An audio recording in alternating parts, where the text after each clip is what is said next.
I'm going to show you guys how to make guacamole. You're going to need an avocado, some tomatoes, some salt, a lime, which I have in this Tupperware, a white onion, and some jalapenos if you're feeling adventurous.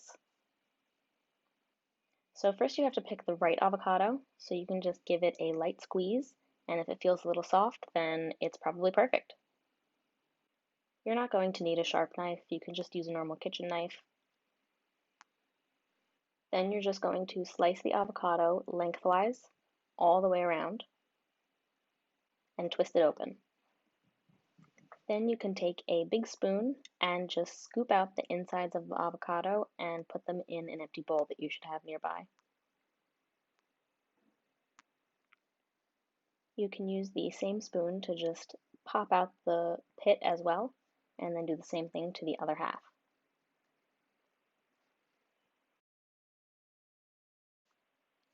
Then you're going to need to take your onion and chop it up into small little cubes.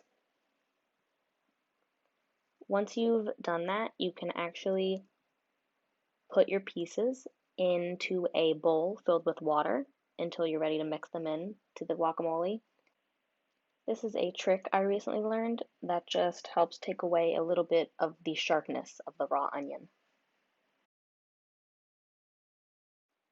Then you take some washed tomatoes and cut them the same way you cut the onion, just into little squares or cubes, and just toss them right in with the avocado.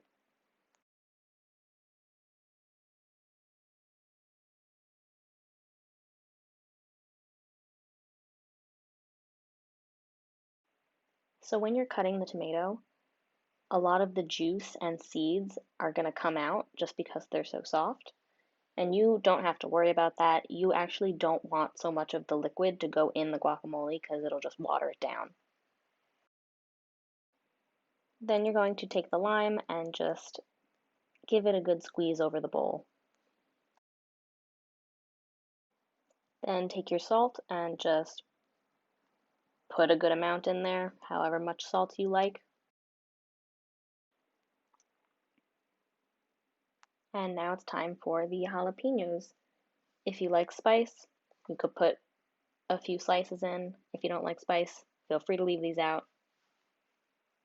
I have jarred ones, so I'm just going to take one or two and cut them up the same way I cut the tomatoes into little cubes and then just toss them in.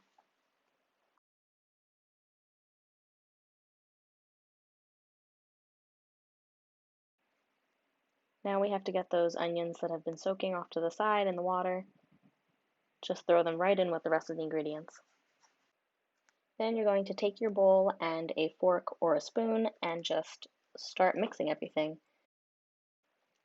The avocado may or may not need a little bit extra force just to get it real mashed up, but there's no real wrong way to combine all these ingredients. Just give it a good mix until it's the consistency that you want. You can add ingredients or leave out ingredients based on your own personal preference. I don't like to measure. I don't think there's a wrong way to make guacamole. And even if you don't like avocados, you should try making guacamole. I personally don't love avocados, but there's just something about guacamole that really hits the spot.